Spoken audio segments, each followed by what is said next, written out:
and welcome to episode 19 of my TEW 2020 save from then to now, where we try and take the World Wrestling Federation from 1992 all the way to the modern day.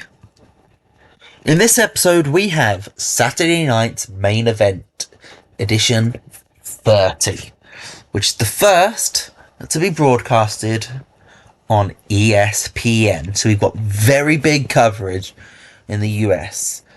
In Canada and England and the United Kingdom, Great Britain and Ireland, this is still being broadcasted on pay-per-view. But we've got 4 announced matches. Bootcamp Block A versus Bootcamp Block B. John Nord versus Max Moon. Bret Hart versus Steve Williams. And Flair and Luger versus Hogan and Warrior. Plus there's going to be some additional dark matches, just so the paying crowd doesn't feel cheapskated with the fact that it's only an hour main show. And we are being really sneaky with our venue tonight. We are deep in WCW territory because we are here in the Greensboro Coliseum. Greensboro, North Carolina, the home of Starrcade. And we're having our first Saturday night main event in the save right there. We're charging premium for the tickets, which is the fact that so we're still selling it out, which is impressive. I'm looking forward to this. So, let's get right into the show. And in a match which is pretty much just as bad as I anticipated it being, Bootcamp Block A defeats Block B when Glenn Jacobs pins Duke Josie with a choke slam. Jacobs gets a 31, Jarrett a 34, Riggs a 23. Brian Lawler gets a 38, which is the highest in the match. Duke Josie 24, Paul Levesque 25, Sean Morley 30 and Chris Kanyon 32.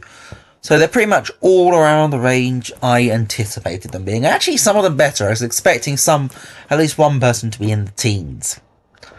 In fact, nobody was. It's something which makes me quite happy. Although what I'm interested to see is that 1, 2, 3, 4, 5, 6 people got a bonus for star quality. 6 out of the 8. In fact, the only 2 which didn't were Duke Josie and Scotty Riggs. The gimmicks, I mean, a lot of them are inexperienced, so that's a penalty which is coming a lot. The gimmicks aren't great for all of them. They've all got the maggot gimmick. Once this is over, they get to find their gimmicks. Not all of them are going to be what they were in real life. We might shift some of them around. But right now, they're all the maggot gimmicks because that's the point of the show. Well, that's our pre-show then. Let's get right into the main card, which is actually being broadcasted on national TV, one of the biggest broadcasters in the country, ESPN. And we kick it off with John Nord defeating Max Moon in just under 13 minutes with a power slam. Matches on this show are going to be a bit longer than you'd anticipate on a Superstars, which is great because we're already doing like 3 matches on a Saturday night main event. And that's going to be a consistent thing. There's never going to be like a Saturday night main event which is like 5 matches, because that's not what this is about. This is about furthering the big stories in ways that don't give away the big matches that aren't on pay-per-view, which will also be on ESPN, so that doesn't really matter actually. These are like the B shows essentially. But John Nord picks up the win with the power slam. He gets a 57 to the 45 of Moon. Fuji throws salt into the eyes of Moon, and Yokozuna definitely does some distractions just by being massive at ringside. A 58 rating, not too bad. And after the match,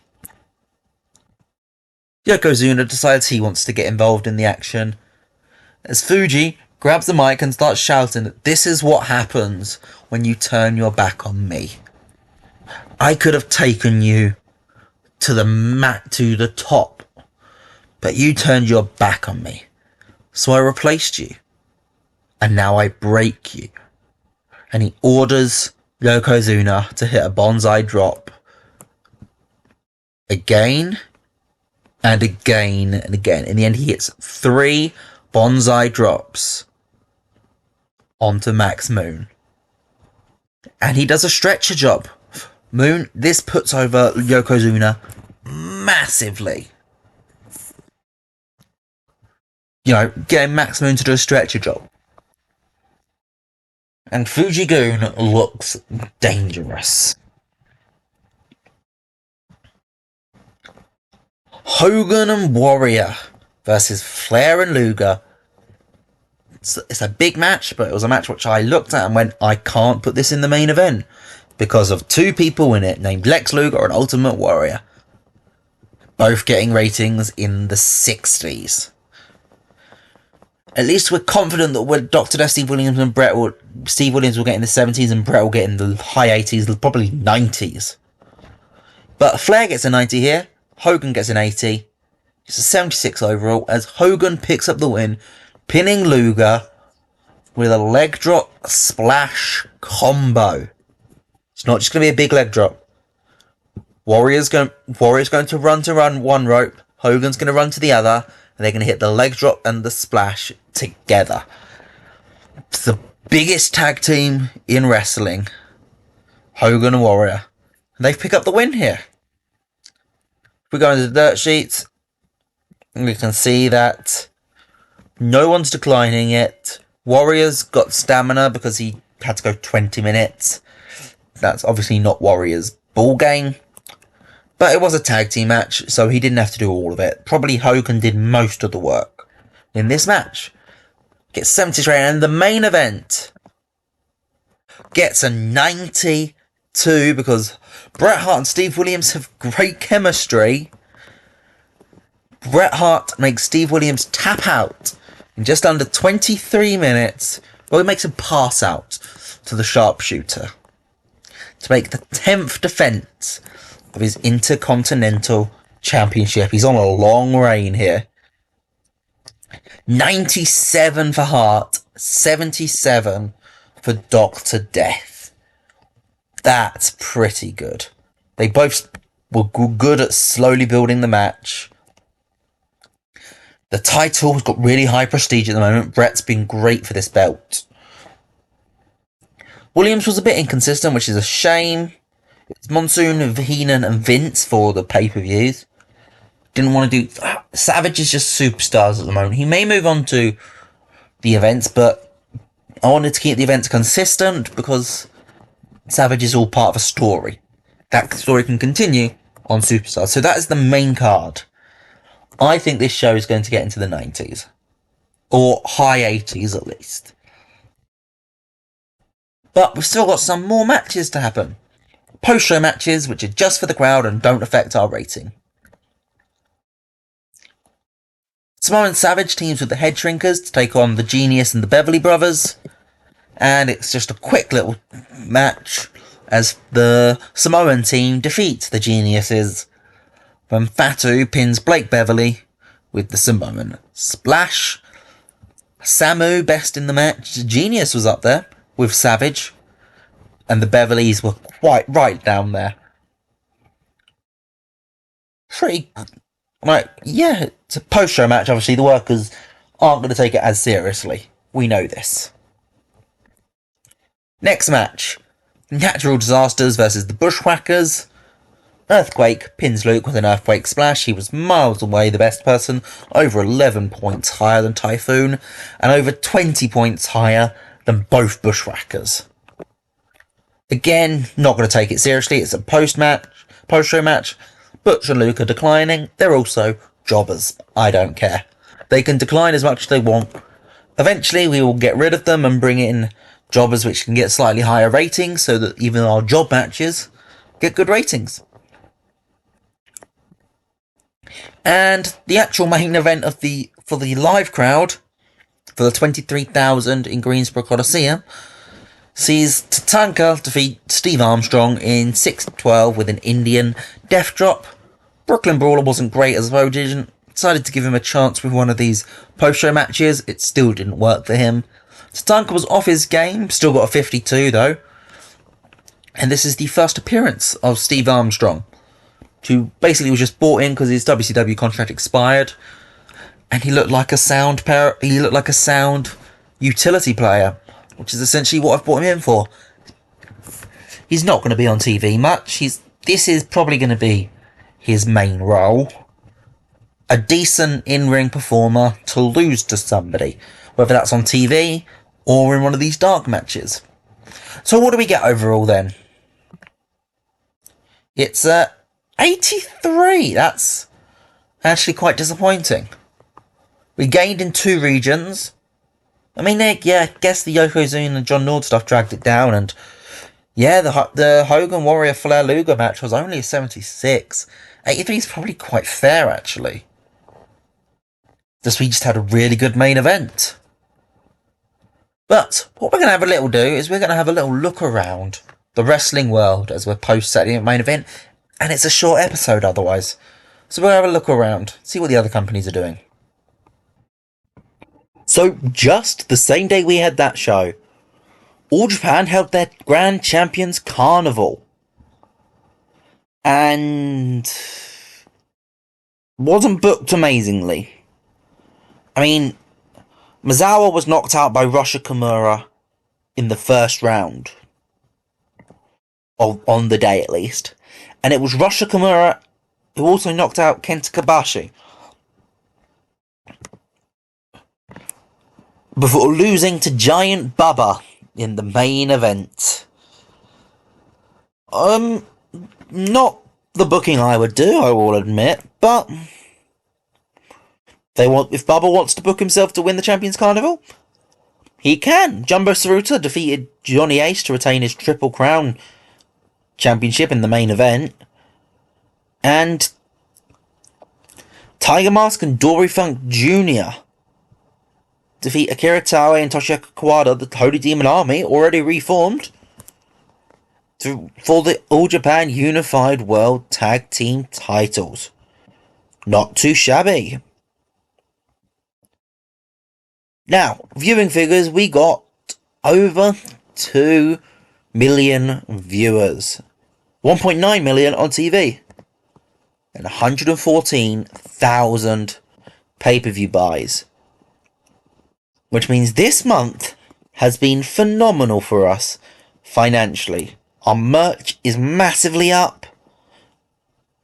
Our miscellaneous costs are down because we had narrative costs in March, which I think was the steroid scandal. But yeah, I was about to say, what's the media investment? Oh no, we cancelled loads of contracts so that we could just have superstars. But the thing which has caught my attention, there's quite a few companies in a decent amount of debt. And the 2 which really grabbed my eye, well, 3 which really grabbed my eye, are the ones I may want to purchase, are RWS, All-Star Wrestling, and Reslo. The 3 British companies in debt. The reason why? Because obviously we're having SummerSlam in the UK. I want to try and not all of our stars are going to have massive pop there. What I'm interested in doing is there's a lot of people in these rosters who've got giant haystacks. He's 45 years old. He's also got 65 pop in the UK.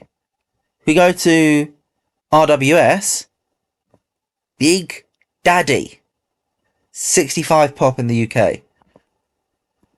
These are people who we can use. So, RWS aren't going to sell up.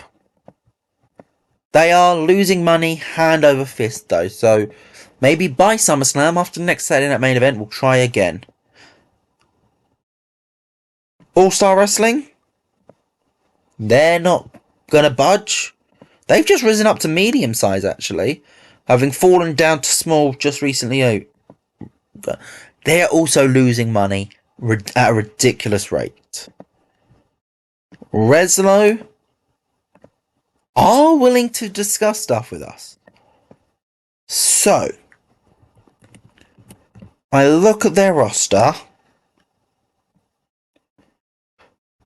I'm not gonna. I always just do the takeover, because at the end of the day, that's an extra 300,000. But we now have Reslo as a child company. We look at this roster: Dave Finlay, David Taylor, Doc Dean and Robbie Brookside. They're pretty good as a tag team. Giant Haystacks. We're gonna use him in the SummerSlam build in the UK. Johnny Saint. He's still going. 86 technical wrestler. He'll be a great road agent if we want to take. Even if we do take him up now, if we just use him as a road agent. He's got 72 psychology, 100 experience. Can you do a road agent? You can. Don't know why it's not saying. There you go. He's a road agent now. Who else we got? Ricky Knight and Steven Regal. So there's a lot of people here who could help us. Let's see if any of the other companies are willing to sell up. Another big one, which might sell up. Super World of Sport. Because they are just massively in debt. They're not losing money, but they obviously, the Yakuza sort of pulled out. The scandals happened, Yakuza, and their funding pulled out. So, if we can pull them in, that would be great to have a... They're still not going to do it. Who else? FMW, are you willing to sell up? No. Well, it would be nice to have a... Oh, WFWA? They've got Jericho, I think. Yep, Jericho and Lance Storm, I think, is there as well. But yeah, so we signed one company. I will work out what to do with this, and I might just keep them as a child company running, because they run a tour schedule and a big event. Well, I might just see what we can do with them. Just keep them running as not quite a developmental brand, but a UK subsidiary. The early days of NXT UK. God, could you imagine? Well, we'll leave that episode here. With this site... Well, I'm going to ask you the question. Who do you think we should make the CEO? The options in your court. The ball's in your court, guys. Let me know in the comments down below. And I'll see you guys next time.